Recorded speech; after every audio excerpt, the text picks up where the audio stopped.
From Willow Grove to Westchester, Pottstown to Philadelphia, it's News Talk 1180 WFYL. You're listening to the George Korkus Real Estate Radio Show. I'm George Korkus. I'm here with my son, George Korkus III. We're both real estate brokers with RE/MAX Services. We sell real estate in the Philadelphia metro area, which consists of Philadelphia County, Montgomery County, Bucks County, Delaware County, Berks County, pretty much anywhere in Pennsylvania. And I think Tommy Moore, our guest, has called in. He's here on the other line. Tommy, you there? Yes, I'm here. How you doing? Hello, guys. How are you? Pretty good, pretty good. Nice to have you here, Tommy. And you're down there in North Carolina right now, right? North Carolina. I've been listening to your show. I got to say one thing. You gave a lot of great advice about closing costs, but there is one hidden closing cost you didn't talk about. You're going to need about $100 for therapy for carpal tunnel syndrome because you're going to sign so many papers, your wrist is going to lock up. Do you have any good jokes for us today, Tommy? Well, you know what? I was thinking, because of real estate, I was thinking about a great routine that Jackie Mason used to do. He said, you know, when I went into my first apartment to buy an apartment, the landlord came in and said, this is a luxury apartment. He said, why is it a luxury apartment? He said, because for the rent you're going to pay, I can afford any luxury I want. He said, he took me into the apartment. He said, look at the high ceilings. I said, they don't look too high to me. He said, that's because the floor is also high. I said, why is the floor so high? He said, because the guy downstairs also likes high ceilings. That's good. That's good stuff. He took me into the bedroom, took me to the window. He said, look at that view. I said, what view? It's another window. He said, wait, she's not home yet. Good stuff. Now, Tommy, you used to teach comedy over at Temple, I see. I taught comedy at Temple University. That's why they call me the Professor of Fun. I taught the history of American comedy and comedy from A to Z and how to lower stress through humor, which I then took into Fortune 500 companies all over the East Coast. I'm talking AT&T and IBM. And I taught these stressed-out executives how to just have fun and relax, because you know what? You're talking about where you live, where you really live, because I've lived everywhere in the area. I mean, I used to live in West Philadelphia. That's where I grew up. And then I lived in Havertown. And then I lived in the Northeast. Then I lived in Rosemont on the main line. But the place you really live is in between your ears. So we're talking with Tommy Moore this morning, the Professor of Fun. That's what your book is called, A PhD in Happiness from the Great Comedians.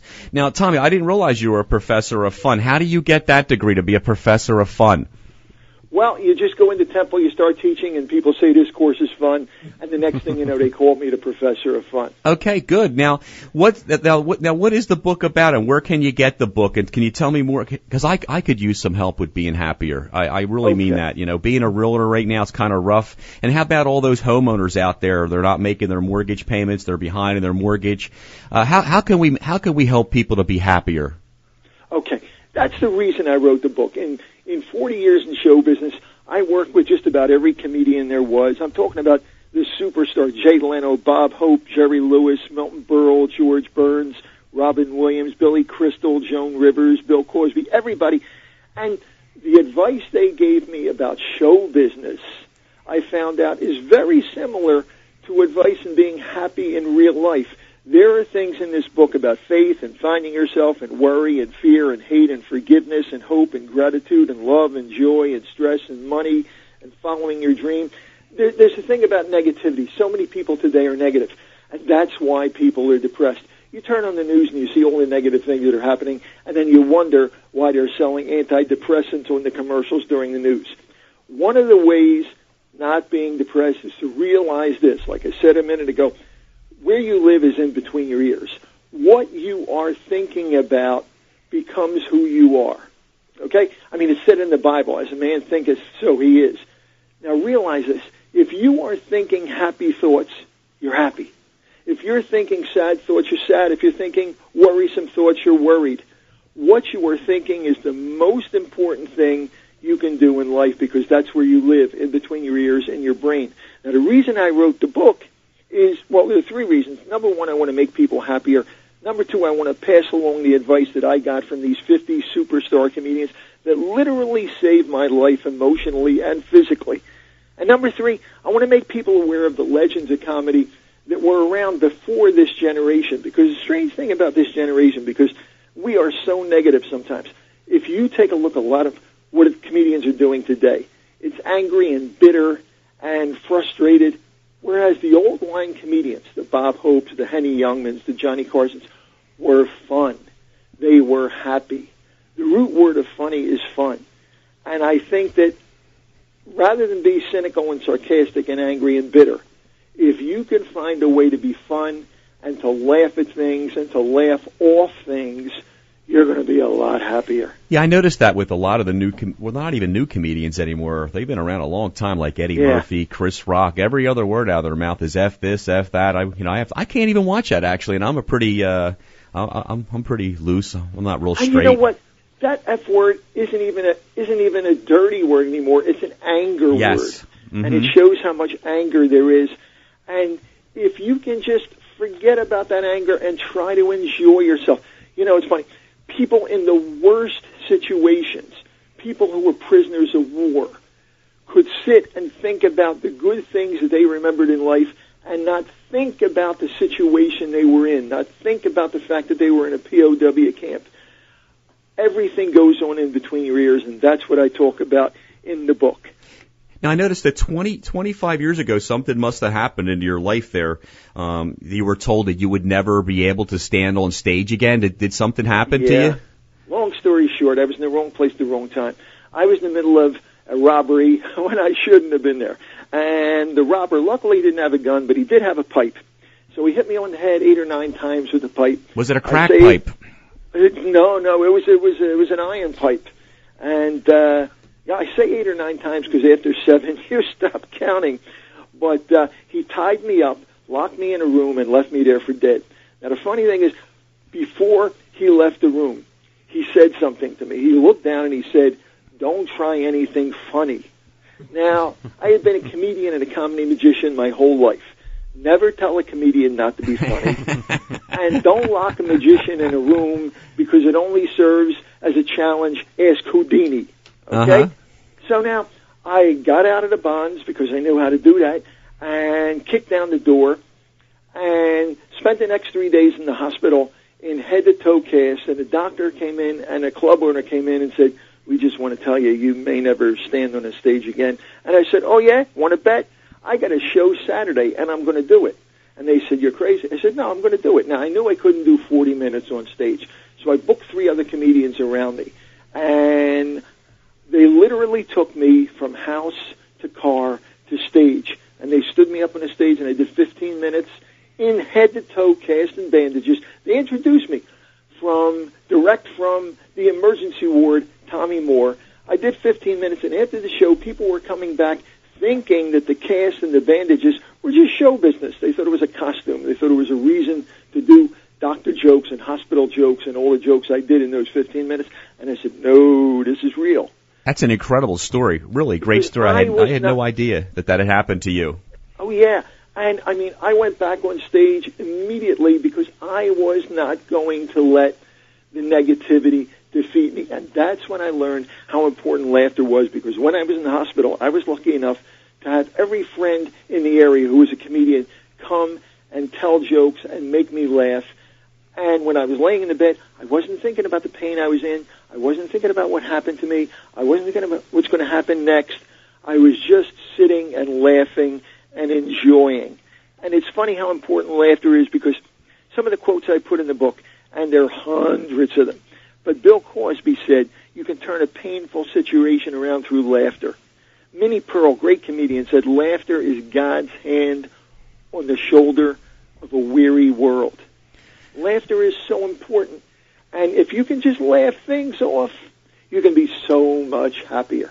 So we're talking this morning with Tommy Moore, the author of a PhD in happiness from the great comedians. Now, Tommy, I also noticed that you have done some work with AT&T, DuPont, American Express, and Sony. So you're available to come in and do motivational talks about, I think your show's called Laugh Away the Stress? Yep, that's exactly what I do. I come in there for anywhere from 40 minutes to a half day, and I teach these people that they have to sit back and learn to enjoy. They have to sit back. One of the exercises I give them is I make them stand up, close their eyes, put the biggest smile on their face they can think of, and then open their eyes and look at each other. And the amazing thing is, some of these people have never seen their coworkers smile. Yeah, I can believe that. Now, how do we get in touch with you? If we were interested in getting this book, or if we were interested in even having you to come in and do a show for us, how do we get in touch with you? Okay, for the book, go to Amazon.com, and you can get it either in paperback or Kindle. And the best way to find it on the search engine, just put in Happiness, Tommy Moore, and it'll go to the book, which is called A PhD in Happiness from the Great Comedians. To find me, you can go to my website, which is profcomedy, all one word, PROFCOMEDY.com. And if you forget that, just Google comedian Tommy Moore, and it'll get you to my website eventually. And you can see on the website everything I've done, from, casinos to resort hotels to corporate shows to churches. I'm doing a lot of church work because this is an inspirational, motivational book. And just to show you, you ask how important humor can be. This is a true story, and you remember this club. I had my own club for a little while in Philadelphia. And when you have your own club, you're aware of everything. You look at everything that's going on. Well, the first act went on, and I noticed 4 people came in, sat in the back row, and one fella got up and left. And I wondered what the problem was. But I didn't say anything right away. Then I went over, and I said to his friend, the other fella, "Is everything okay?" And his friend said, "Yeah, my friend is having some emotional difficulties, and he didn't want to stay." Okay. So now the next comedian went on, and he's doing about 20 minutes, and I see the second guy get up and leave. And I'm like, what's going on? The 2 wives are now all by themselves. Now, they introduce me, and I'm on stage. About a minute into being on stage, I see the 2 guys come back and sit down. I'm thinking, oh, is there going to be trouble? What's wrong? And I'm watching them as I'm doing my show. And the second fellow who left is laughing right away, so I know he's okay. But the first fellow still got a scowl on his face. And I'm like, oh, boy, let's watch this.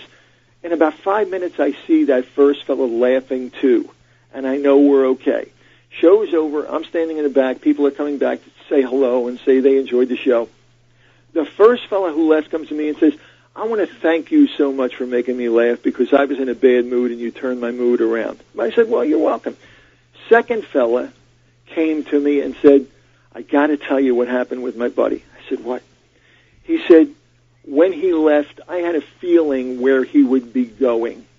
So I went to try to find him.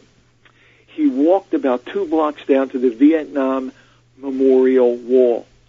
And I saw my buddy, he said, leaning against the wall crying. And I said, we got to get back to the wives. And my buddy said, I just wanted to be with my friends, but yeah, we do. And the second guy said, my buddy came back and you made him laugh and you turned his whole mood around. And that's when I realized how important laughter was. If you can laugh at things, you can turn your whole mood around. If you can give the gift of laughter, even if you don't tell a joke, if you buy a joke book or buy a CD or buy a DVD or keep a joke book next to wherever it is you're working and read a joke once an hour. It takes you 10 seconds, but it's like a 1-minute vacation. Because in the minute you're thinking of that joke, you're not thinking of any of your troubles, your worries, your fears, your cares. You are taking a 1-minute vacation, and that's something that Milton Berle taught me that I'll never forget. Yeah, so what you're saying, when you go to bed at night and you're laying in bed and you have the TV on all night, because I know so many people do that now. They have the TV running all night long. It's probably not a good idea to have CNN on, is it? No, because you see all the bad news, every hurricane, every disaster, every crime, and then they say, have a nice night. I know that when I've been laying in bed listening to the news like that, when I'm like half asleep, I feel like I'm in the news. I'm part of the news. It's going through my mind. It becomes like a dream. You're right. You're absolutely right. I did a corporate show for a bunch of psychologists, and one of the things I said was, don't start your morning with the news, because you're going to hear everything that happened that was horrible overnight that you happened to miss. And that's a horrible way. I don't know if you remember a very old comedian named Ed Wynn, but he was in lots of TV shows, and he was in Mary Poppins. And Ed Wynn once told me, the greatest way to start your day is before you even look at anything, go into the bathroom, put on the biggest smile you can, and look at yourself smiling. When you see yourself smiling the first thing in the morning, it's hard to be miserable the rest of the day. That's some good stuff. You're listening to the George Korkus Real Estate Radio Show. Tom, there's one thing that happens when I sell a house so many times, okay? The people sign the papers to buy the house, and then they go home and they fall asleep and they wake up in the middle of the night all stressed out. Why does this happen in the middle of the night like that? Do you know the answer to that? Well, some people call it buyer's remorse, but I'm telling you what you should do. After you sign all the papers, go immediately to a comedy club. Enjoy yourself. Forget about everything that you've done that day. And let me tell you something else, and I'm not going to get religious on you, but I am spiritual. Great comedian, Steve Harvey, who is now on Family Feud, told me something once. He said, when things seem overwhelming, put God in your life. Another great comedian from back in the day, Dick Gregory, said God and worry can't exist in the same place. I'm going to tell you a real story, okay? And some people think it's crazy, but hey, if it works, it works. Back when I was trying to sell my house 5 years ago, and it wasn't selling, and it was 6 months, and it was 7 months, and it was 8 months, somebody said, there's an old theory that if you buy a statue of St. Anthony and you say a prayer, the house will sell. And I'm like, come on, it. Well, I was desperate enough to try anything. I bought the statue of St. Anthony. I brought it home. I said the prayer, and immediately the phone rang. And the house was sold. And the house was sold. Works for me. Now, Tommy used to be a professor of comedy at Temple University. He wrote for Mad Magazine. He toured with the USO. He even wrote a newspaper column, comedy. What is that, comedy? Comedy Corner. Comedy Corner. Comedy Corner, 11 years, interviewed or reviewed almost every comic in America. So you wrote this book. I think you interviewed like 50 superstar comedians. Is the book funny, too? I guess it must be funny, right? Yeah, there are a lot of jokes. I begin and end every chapter with a joke. I have a new chapter on every comedian, everybody from Jay Leno to Johnny Carson to Don Rickles, and what they taught me, and funnily enough, how the show business advice translates very easily into real-life advice. So how could we get that book? Again, you can go to Amazon.com and type in happiness, Tommy Moore, in the search engine, and it'll come up. It's available from Amazon.com in paperback and Kindle. And so far, the reviews on the book have been great. If you go to Amazon.com and look at the reviews, all 5-star reviews, people have said, and I'm a little embarrassed by this, but people have said that it has changed their outlook on life. And that's wonderful. I didn't think it would be that good, but people like it. So you're living in North Carolina now, and you're listening to us live on the Internet, right? Are you coming up to Philadelphia anytime soon? Yeah, we come up for holidays and to visit relatives. Yeah. When you come up here to Philadelphia, maybe you could come into the studio and come in here and just spend the whole hour with us. I would love to. That would be great. It would be a lot of fun. You're listening to Tommy Moore, and you can get his book on the Internet at Amazon.com. And Tommy, thank you very much for calling in. You were great. And keep in touch. And could you think you could get a chapter of me in that book, the George Korkus comedian? Maybe. Can you work that in there somehow? Do you have an old tape? Very old. Well, you did a great job. Thank you very much. And look up Tommy's book. And if you need him for a speaker, a motivational speaker at one of your events, you can give him a call or look him up on the Internet. And Tommy, I will talk to you again real soon, okay? Great. Much success. Thank you very much. Bye. Take care. Bye-bye.